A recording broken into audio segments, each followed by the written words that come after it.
Hi, and welcome back to a new mini-series version of the CT Brief Honest Conversations podcast. In this three-part mini-series, Campbell Tickell's Catherine Little, Sue Harvey and Francesca Stagna discuss the Housing Ombudsman's Complaints Handling Code and how it links in with changes to social housing consumer regulation. In part one, they reflect on how boards can seek assurance around complaints handling and tenant satisfaction measures, and are joined by guest Sarah Klueter, Director of Customer Experience at Wythenshawe Community Housing Group. Part two, they explore organisational culture, in-depth assessments and top tips. And in part three, they discuss what's new in the updated Housing Ombudsman's Code. So let's start with your thoughts around the kind of assurances that board members should be seeking around the complaints handling. So it's a question we're being asked a lot. In general, as with much of these things, it's what were you looking at before? Maybe that's absolutely right for your organisation and your structures.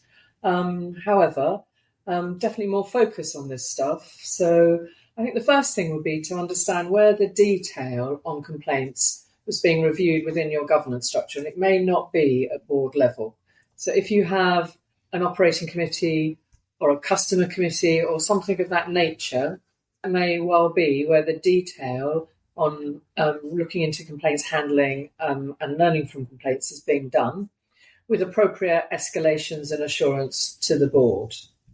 That having said, there's a bunch of things that committee should be looking at, and probably some committee within the staffing structure should be looking at as well, and possibly in more detail. So I'm thinking of things like an annual assessment against the Housing Ombudsman's Complaint Handling Code, which is changing, it's being updated. So a sort of typical gap analysis. Yes, we do comply with this element, and here's the evidence. Or we don't yet comply with that element, and here's the timetable for us complying and the person who's leading on that. So it's sort of fairly standard self-assessment and gap analysis.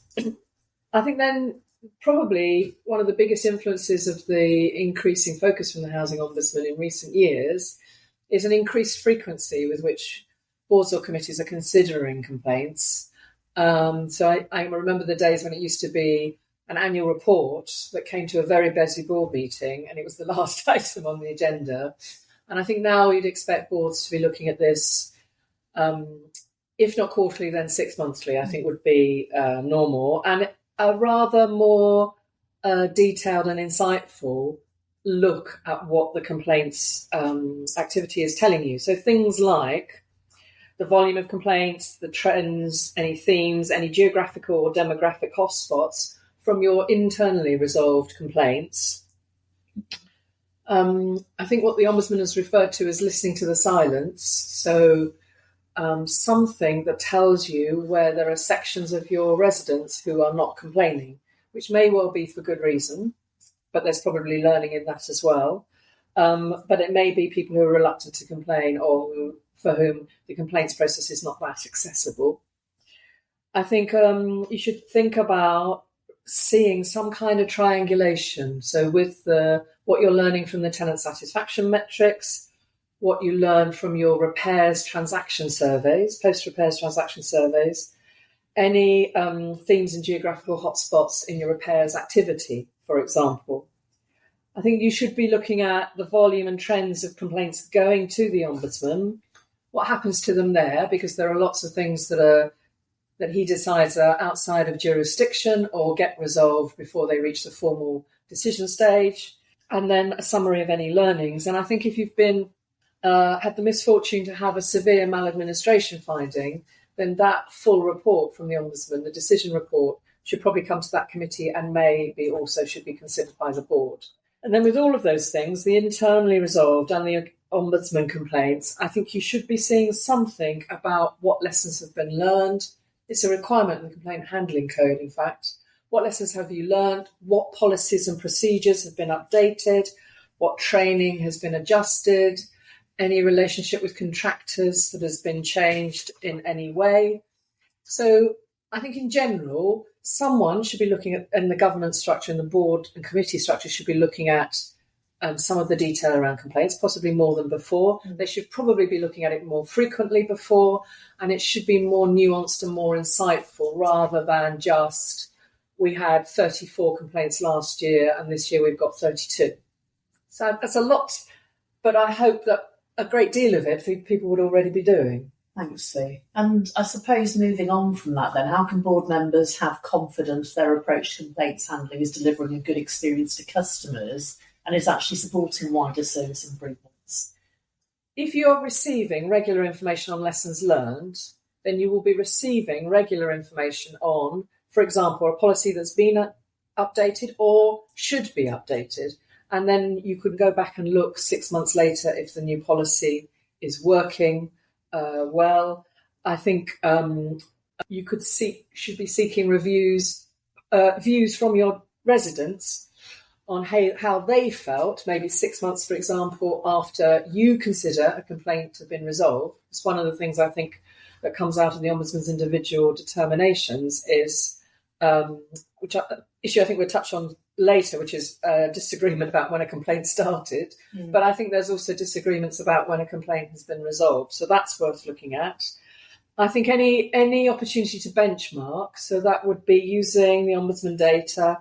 Other organisations, I think, do benchmarking in this area. And certainly we have developed a benchmarking tool that runs off of some of the Ombudsman data, but uses it in different ways.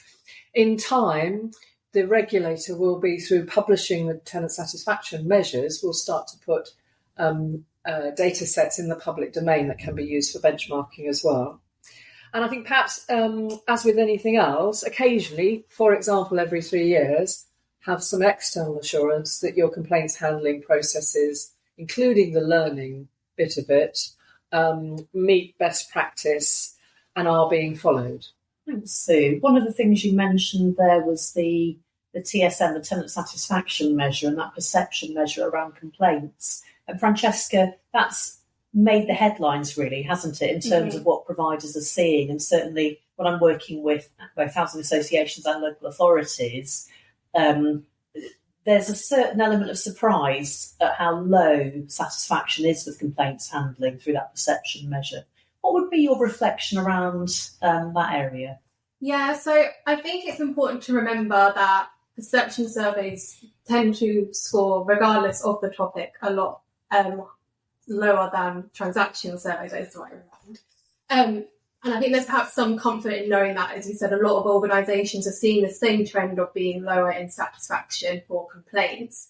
However, I wouldn't want that to detract away from that actual message. Just because everyone else is perhaps in the same boat doesn't necessarily mean that that's not an area that you should be focusing on and trying to improve that relationship. I mean, it's important to remember that complaints are one of the biggest forms of feedback you get from your main customer base. It lets you know in advance if a service area is not failing or there's some areas of improvement that are needed without you then need to go out and do that formal consultation. You have that feedback already. I think as well there's something around people being very clear on what a complaint is and what a complaint isn't, where there's a service failure. I know this is a big topic that comes up from the Housing Ombudsman's code. However, I know some people have been raising the issue of difference between the perception results of people saying they've made a complaint versus organisations' own performance measures around complaints made. I would encourage people not to get too stuck into this. I think definitely understand what that data is telling you and really interrogate it. However, I don't think this is a question of trying to argue with the data. That is the results that come back from customers, and that is some area for you to look at, understand, and make the improvements that you might need to do. Within that, I think it's around setting clear expectations for your customers, for your residents, your tenant base, so that they know, actually, when I speak to my landlord, what can I expect if I'm not satisfied with something? Is it going to be that they're going to resolve that for me there and then, or is it going through the formal complaint process? And what can I expect in terms of timescales, in terms of that customer offer? I also think there's something at the moment around the fact we're obviously hearing quite a lot of press around complaints and the impact that will have on people's own feelings and sentiment towards their landlord. And likewise, in going wider than that, when you see just the general news at the moment, that overall cost of living, just general sentiment within the country is down in terms of customer satisfaction as well. people that are in social housing, they're going to be feeling that crunch, and they're going to be feeling it probably more than a lot of other different groups of society. So it's important to remember that's also going to translate. So I think it's really just around focusing on your customers and improving that relationship rather than getting too obsessed around what your numbers are saying in comparison to the organisations down the road. I love that. So understanding your own context and the emphasis on understanding, not arguing with the data, because that's a fairly thankless task, I should think. Actually, I spoke earlier to one housing association whose customer committee have been delving into that difference in terms of that understanding. And I think we're going to hear a bit from them now. I'm here with Sarah Klueter, who is Director of Customer Experience at Wythenshawe Community Housing Group. And Sarah, I was really interested to talk to you about the experience you've had in Wythenshawe around TSMs and in particular the complaints tenant satisfaction measure. Can you tell me a bit about what you found when you did your survey? Yes, so we first did a trial survey back in October 2022. And at that point, we went out to 1,000 customers, and we just wanted to get a feel for how the new tenant satisfaction measures were going to land, and if there was anything in there that we weren't already aware of. And we brought those findings then back to our customer experience committee. And broadly, we were pleased, and we felt that they were positive. However, there was one measure that stuck out a mile, and that was the satisfaction with complaint handling, which was at 30%, and that came as a real shock to us. So I think I remember when we took it to the Customer Experience Committee, which is a committee of our board, who deal with everything to do with the consumer standards and all kind of customer-facing service performance. There was a committee member who was particularly shocked by this. She'd been involved, as a tenant, in the scrutiny of our stage 2 complaints, and she'd seen many times the satisfaction levels for our complaints, and she'd seen that they were 70, 80%, and to see suddenly this at 30% was quite a shock. And I think she was really, really keen to make sure that we fully understood why that was. So we went away, and the committee had asked us to make a plan, not just on the complaints, actually on 3 of our lowest scoring areas. And we looked into it. And what was interesting to me was that our initial gut instinct as to the reason for that low satisfaction was completely wrong. It wasn't right and wasn't borne out by the data. So I think initially we'd sort of said, maybe it's people who have either not complained to us and we haven't heard it, and they've maybe just were frustrated with something, and so when somebody phoned them up to ask an interview, they said, oh yes, I had to complain. Or maybe it was a service request where the neighbour's garden was messy and they phone up to complain about it, but we saw that as a service request. And yes, both of those things came up, but when we actually went in and we did the phone calls back to people, we started digging into the data, we really did a proper investigation around it. We found that the key cause people were telling us, but that we weren't properly recording those expressions of dissatisfaction. So just to give an example, we had someone complain about our roofing contractors and say that they'd not met the target timescales that had been set out for them. And so we'd get on the phone and we'd apologise and we'd raise it with the contractor and we'd make sure that went through our process. And then we'd feel like heroes because, we've sorted this for the customer, but we wouldn't record it as an expression of dissatisfaction, which meant that it then probably wasn't followed up and that we weren't able to pull out any patterns that were across numerous areas of dissatisfaction. Another thing we realised was that some of our colleagues didn't realise that customers could complain about policies. So if they disagreed with a policy, we would say, I'm sorry, that's our policy. And this is where it is if you need to go and look at it. But sorry, we don't do that. And then thank you very much. Goodbye. Can I help you with anything else? And we weren't logging when customers weren't happy with the policy. So we felt that was really helpful research for us to go away and do. And we really did find out something new. In terms of doing that research, Sarah, just to understand that was literally picking up the phone to people who'd taken part in the tenant satisfaction measure survey and saying, can we just understand a bit more what you're telling us? Yes, so we went out to a range of customers, but we started with those who were either dissatisfied with the complaints and said that we could contact them back through the tenant satisfaction measures. But we also went back to people who had raised what we were calling sort of expressions of dissatisfaction at that time. So we went, how easy was it to raise? And we started talking to people. We then went out to our frontline colleagues as well and said, do you have any issues? Do you hear any dissatisfaction? What do you do when you hear that? We listened into telephone calls from our contact centre, and we tried to create a picture of, okay, what had actually happened in these cases. So that's quite a comprehensive piece of research that's given you that insight. And what have you done about it? So you know what a couple of the issues are. What did you do? So we took it back to our scrutiny group, first of all, and said, this is what we found. And we proposed to them that what we thought would be helpful. So initially because we thought it was customers not telling us, we thought, we have to go to customers and do a big campaign to customers about telling us about their dissatisfaction. But actually the start was internal. So we used the government's Make It Right campaign, and we used a lot of materials from that, and we went internally to first our call centre and our frontline colleagues, and just did training and awareness raising about, we really want to hear this dissatisfaction. It really helps us to work out what the problem is. It actually will make your life easier, because if we can see a pattern in dissatisfaction, then there's more likely we're able to do something about it early, and it stops people having to complain to you and you having to hear that. So although it was extra work for our frontline colleagues, we tried to bring people on board to say, we really want to hear this and record it.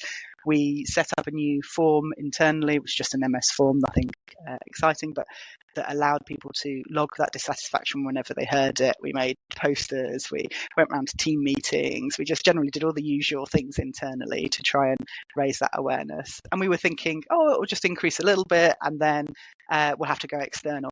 But whoa, it really increased. So we realised that that's what happened. We hadn't been properly recording things.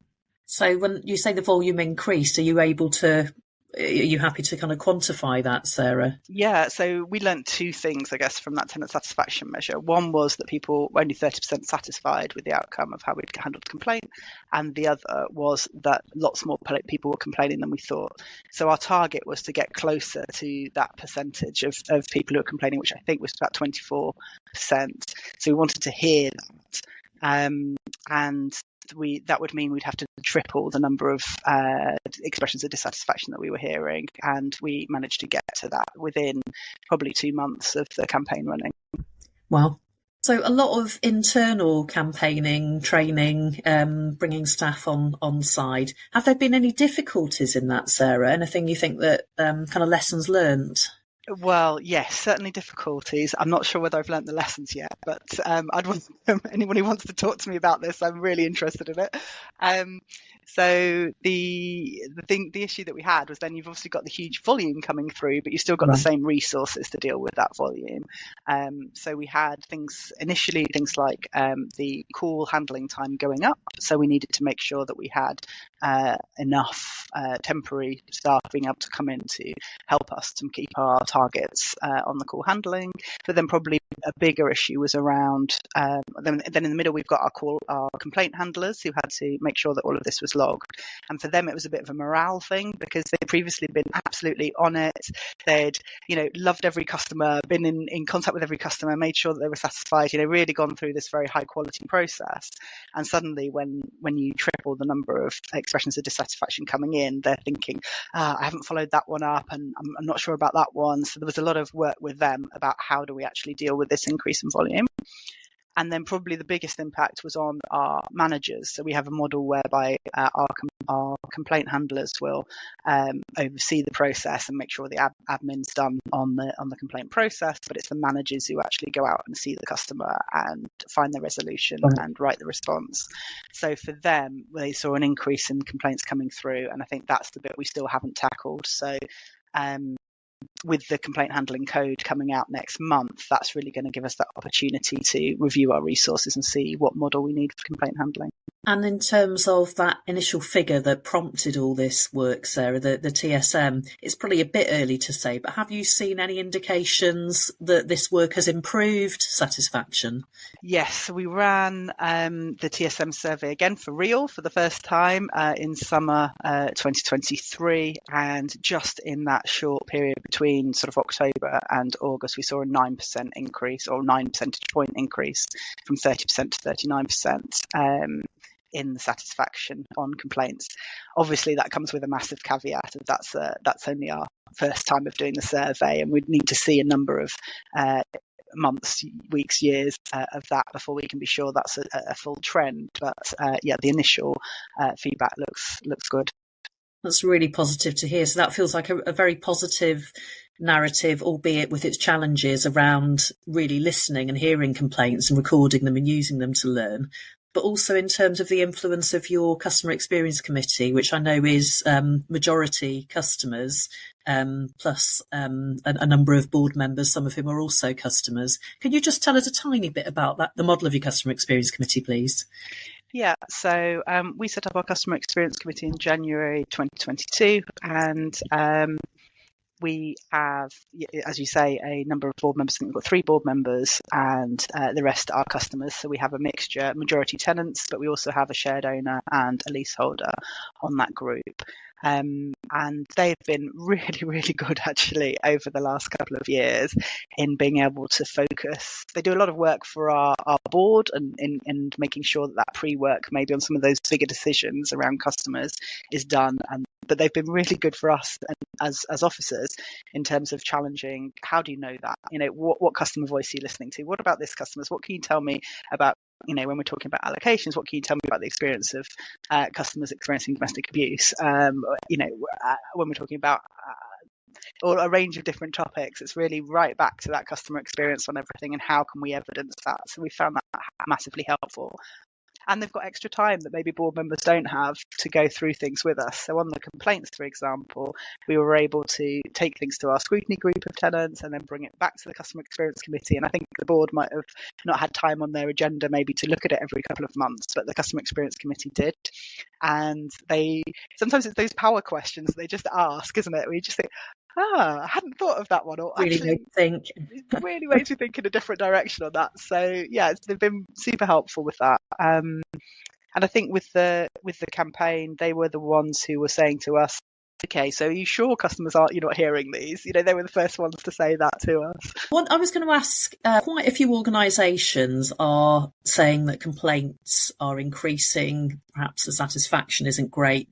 If you could give them one piece of advice based on your experience, Sarah, what would it be?